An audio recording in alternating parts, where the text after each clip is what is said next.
All right, people, listen up. This is the CEAP, the Community Energy Action Plan, a 5-year plan chock full of actions the city and community are taking to make London greener, more livable, and just a swell place to live in general. We're halfway through the plan, and there's stuff to celebrate. But first, let's play a bit of catch-up. Now, you're probably asking yourself, why do we even have the CEAP? The first big reason is money. Ooh, money's great. Gets us nice things like food, furniture, and fine art, the 3 Fs. Well, put down the paintbrush there, Picasso, because it turns out we spend $1.4 billion every year on energy. Worst part is, 90% of that chunk of change zips out of our community faster than you can say anthropogenic carbon dioxide molecules. Our energy use also produces GHGs, a handy little acronym for greenhouse gases. Now, most Canadians agree that we don't really want to live in a giant greenhouse of the apocalypse with thunderstorms, flooding, and winds of biblical proportion, which is why the City of London, plus the province and the feds, have set targets for reducing those pesky GHGs. And the good news is, the City of London's on track to meet or exceed those targets. Congratulations. But don't break out the non-alcoholic sparkling grape juice and party favors just yet. We still have a lot of work to do to make sure we all keep them GHGs down. So, if you're thinking we gotta clean up the whole country by ourselves, relax. With the CEAP, London joins more than 200 communities, over half of the Canadian population, each with a customized plan for reducing impacts and saving some moolah. So, how do we keep cash in our pockets and also keep Mother Nature happy? We need to think local first. Now, City Hall's not telling you what to do because, well, frankly, they don't live in your house or drive your car. You do. So, we talked to loads of Londoners, and turns out you and your neighbors know what your community needs. If you work together, everything you do adds up PDQ, which means pretty darn fast.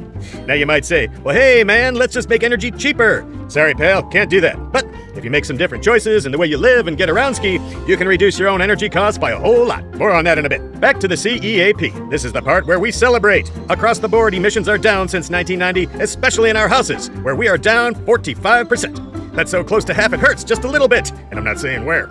We're also way ahead of where we plan to be with renewable power. It adds up quick. $400 million in avoided costs since 2010. That's a lot of moolah. Now you're probably asking yourself, what are avoided costs and how do they happen?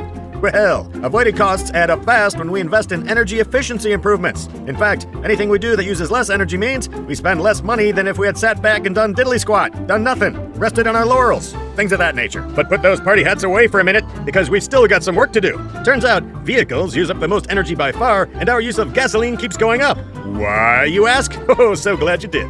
Here's how much our adult population has grown since 2011. And here's the growth in car population.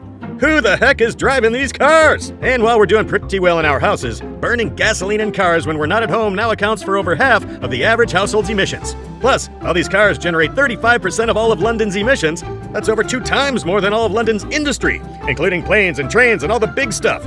So, it's on all of us, not just the big guys. Now, no one is saying to get rid of cars. It's just that we gotta use them less, and when we do, use them wisely. Hey now, keep those party hats and party pants on, people, because there's more good news. In the last 5 years, the number of hybrid and electric vehicles has nearly tripled. They still make up less than 1% of cars on the road, but that just means we'll keep tooting our party favors every time that number gets bigger. Toot, toot. There's plenty of other things we can all do.